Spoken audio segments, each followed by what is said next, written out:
तो आपका स्वागत है आकाश फिजिक्स लैब में। क्लास 12th है जिसका हम क्या करा रहे हैं, क्रियाकलाप या एक्टिविटीज करा रहे हैं। और एक्टिविटी किससे संबंधित कराते हैं? रिफ्लेक्शन ऑफ लाइट, मतलब अपवर्तन, प्रकाश का अपवर्तन है। क्या है? प्रकाश का अपवर्तन है। ठीक है।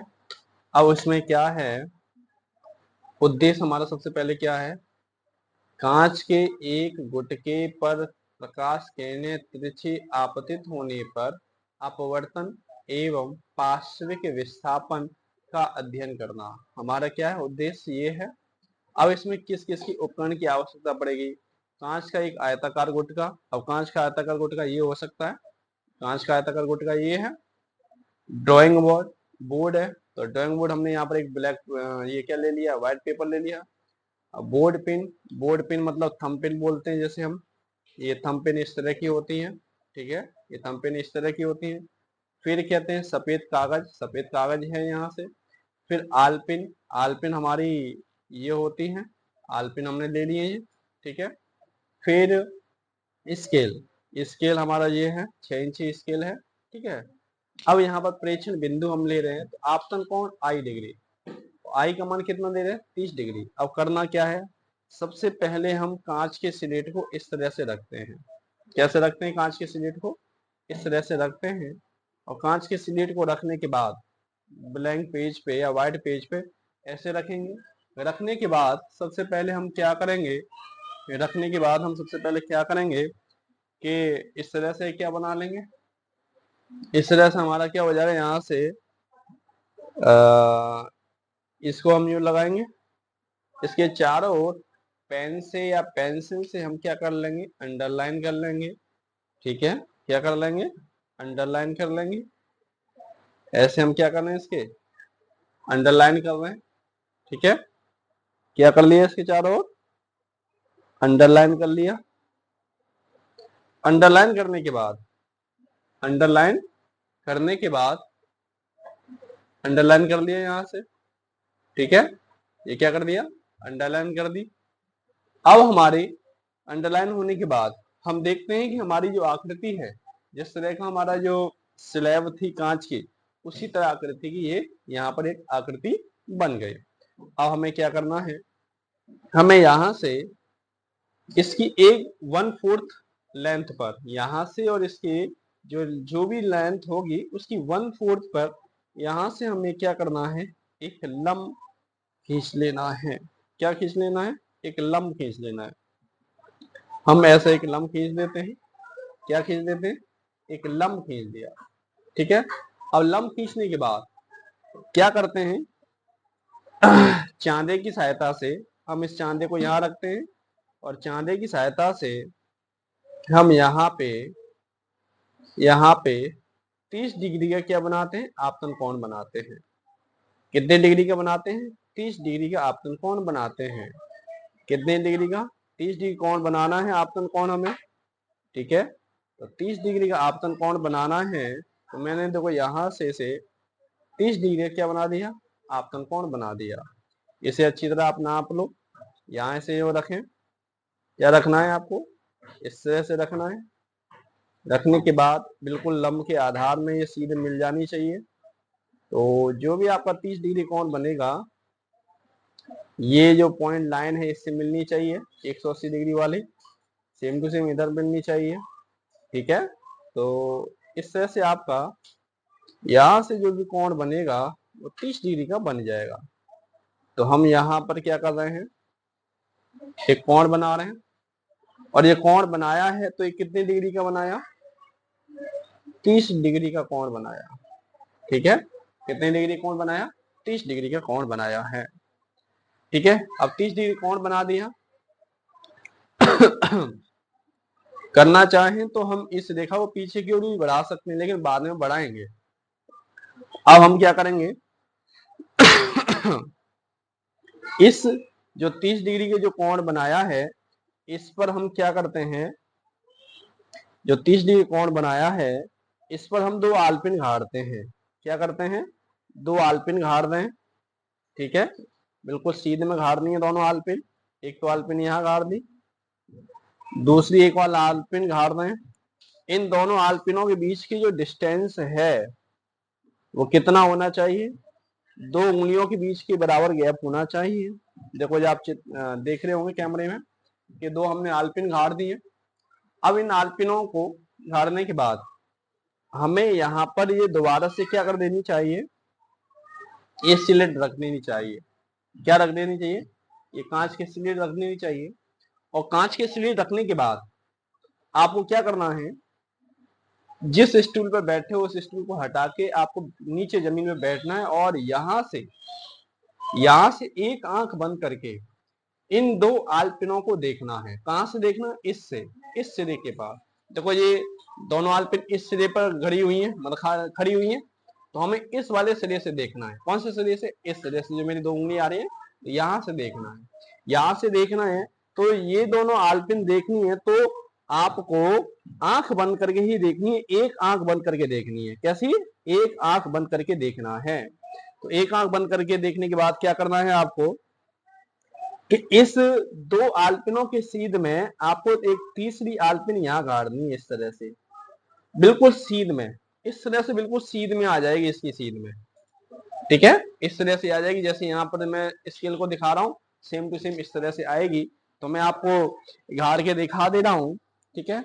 इसकी सीध में जो भी आलपिन आपको दिखाई दे, उसी की सीध में हमें क्या करना है, यहाँ पर आलपिन गाड़नी है आंख बंद करके। एक आंख बंद करके नहीं है, दोनों आंखें नहीं बंद करनी, हमें क्या करनी है, एक आंख बंद करनी है। और इसी सीध में आपको क्या करनी है, यहाँ पे आलपिन गाड़ देनी है, ठीक है। तो मैंने यहाँ पर एक आलपिन गाड़ दी, ठीक है, ये गाड़ रहा हूं, ये इस तरह की गाड़ दी। ये क्या कर दिया, यहां से मैंने एक आलपिन यहाँ गाड़ दी, ये गाड़ी। फिर मैं क्या कर रहा हूं, एक और आलपिन ले रहा हूं और इसी तीसरे की सीध में एक चौथी आलपिन गाड़ दे रहा हूं।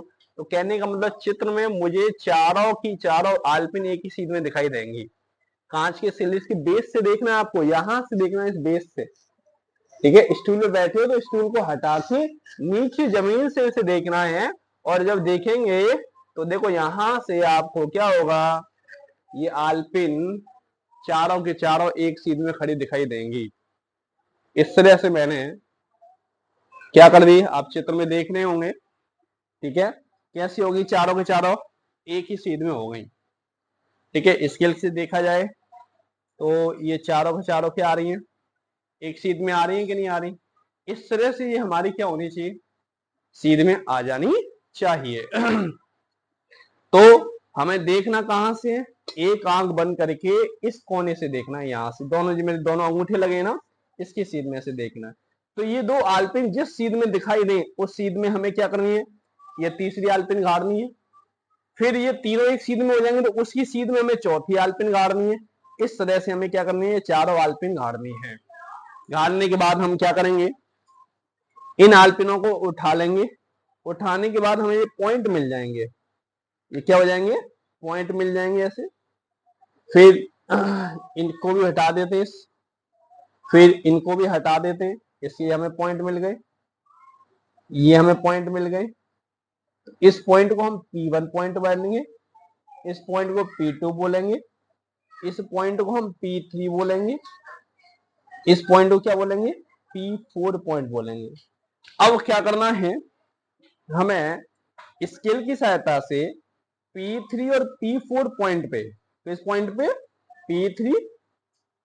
P3 और P4 पॉइंट पे जहां आपकी आलपिन का होल बना है उसको पेंसिल की नोक की सीध में करके, इसकी पेंसिल की नोक की सीध में करके यहां पे आपको क्या कर देना है, इस तरह से एक रेखा खींच देनी है।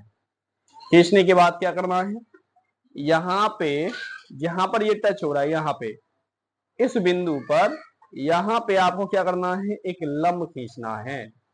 क्या करना है, बिल्कुल सीध में एक लंब खींचना है, ठीक है। बिल्कुल क्या करना है, एक सीध में लंब खींचना है। तो हम यहां पर क्या कर देते हैं, एक लंब खींच दे रहे हैं, ये लंब खींच दिया, बिल्कुल सीध में खींचा है लंब। अब हम क्या देखते हैं कि ये जो कोण है हमारा, ये जो कोण आया हमारा, देखो एग्जिट 120 मतलब यहाँ पर 30 डिग्री का आ रहा है, 1 2 3 तो 10 20 30 डिग्री आ रहा है कि नहीं आ रहा? तो ये 30 डिग्री का जो आ रहा है, तो कहने का मतलब जो हमने प्रैक्टिकल किया है वो हमारा 30 डिग्री का आ रहा है, अर्थात निर्गत कोण कितने डिग्री का आया? 30 डिग्री का आया। इस कोण को क्या बोलते हैं? निर्गत कोण बोलते हैं, निर्गत कोण। ये कौन सा कोण है? निर्गत कोण है। और ये कोण कौन सा है? आपतन कोण है, ठीक है, ये आई है, और ये कौन सा कोण है आपका? ई है, ठीक है। अब देखो हमने आई कोण जो लिया था वो कितना डिग्री का लिया था? 30 डिग्री का लिया था, ठीक है। और हमारा जो यहाँ पर क्या हुआ, आई कोण किसके बराबर आ रहा है? निर्गत कोण के बराबर आ रहा है। तो यहां हम कह सकते हैं कि आई कोण जो है किसके बराबर आ रहा है? कोण ई के बराबर आ रहा है। तो हमारा जो प्रैक्टिकल है वो सही है। क्या है? सही है।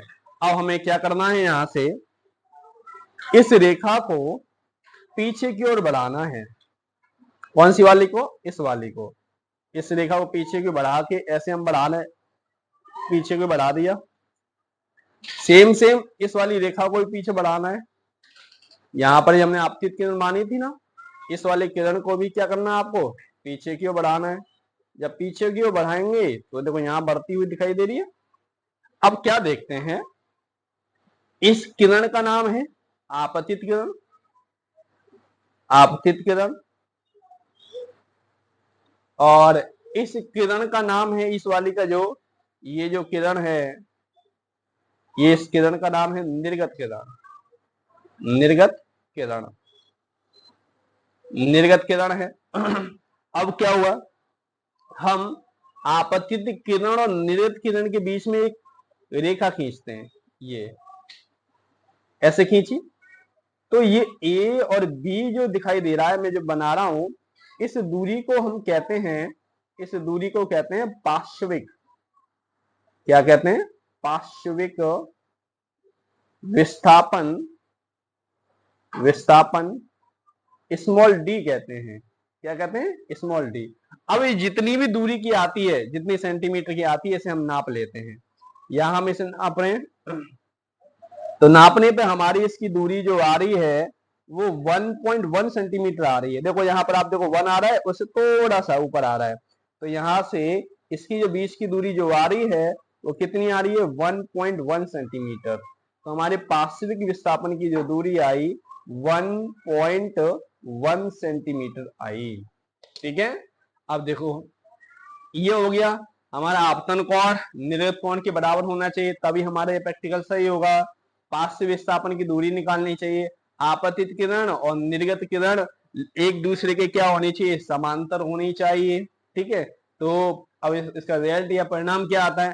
आपतन कोण व निर्गत कोण का कोण एक समान होते हैं, अर्थात कोण आई बराबर कोण क्या है? ई है। तो कोण आई बराबर क्या है? ई है। जो हमारा ये 30 डिग्री का, तो ये भी 30 डिग्री का आ रहा है कि नहीं आ रहा? अतः निर्गत किरण आपतित किरण के समांतर है। दोनों किरण कैसे हैं? एक दूसरे के समांतर है कि नहीं है? दूसरा, अपवर्तन के पश्चात आपतित किरण का पार्श्विक विस्थापन हमारा कितना आ रहा है? 1.1 सेंटीमीटर प्राप्त होता है।